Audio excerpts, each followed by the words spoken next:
without actually seeing them, there's not a lot, you know. Obviously you could have a bit of bubbling going on or a bit of swirling, but other than actually seeing one in some trees or under some weed, or actually like seeing it jump clean out the water, you're guessing, you know, you are literally guessing. So I do try and go on hunches, but I never feel confident with a hunch, you know. I like some concrete evidence that there's fish in the area, and just use that as my sole direction, you know, let them tell me what to do. So wherever I see them, whatever depth they're in, then I'll let that determine how I fish for them.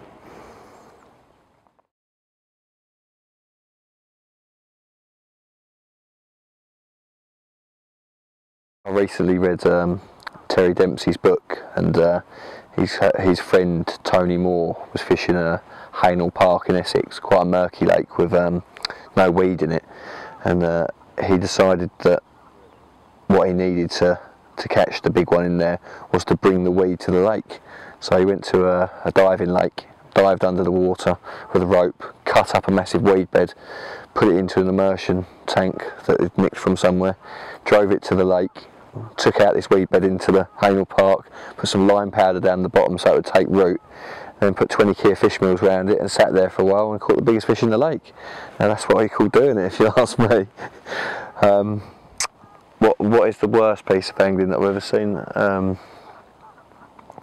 When I fished the North Met, I saw some, I won't say who, but I saw some guys fishing basically across a foot of water into an out of bounds, like casting between two islands that are about 6 foot apart, going a rod length through, and letting the fish, once they take line, just let them rip round into the islands and then go round, never land in it, and then hand line them in from the out of bounds, which I just thought was, yeah, really poor.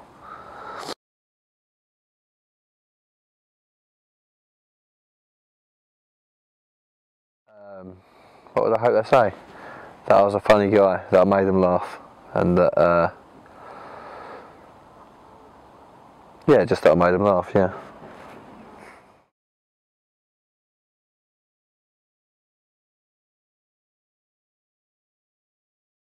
Learn by your mistakes, you know. I should always say, don't regret making a decision, regret not making one, you know. So if you make a mistake, just, yeah, get on with it.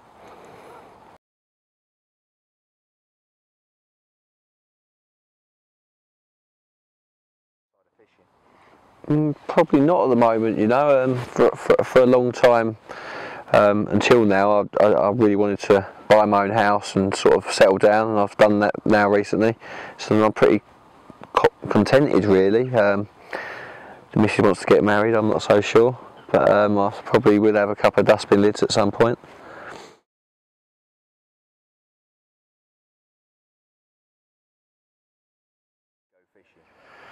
But I'd hopefully have another passion in my life, you know, because I often look at people that haven't got a hobby or something, you know, and that live for work for something that they don't enjoy, and think, rather you than me, you know. So I love fishing because that's what I've always done, but if I didn't do this, I'd hope that I was doing something else I love, whether it be if I was a footballer or a tennis player, I don't know, but as long as I had a passion for what it was, then that'd be good, you know. Like to spend your whole life not really enjoying what you do would be, yeah, pretty grim, I think.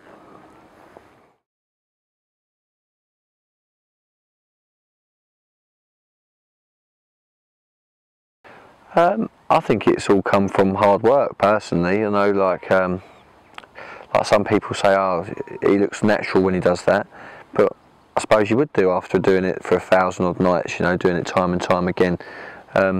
Anything that you do regularly becomes natural. So, yeah, I would say it's come from masses of hard work. If I'd spent as many hours training at something else, I'd like to think I'd been good at that as well.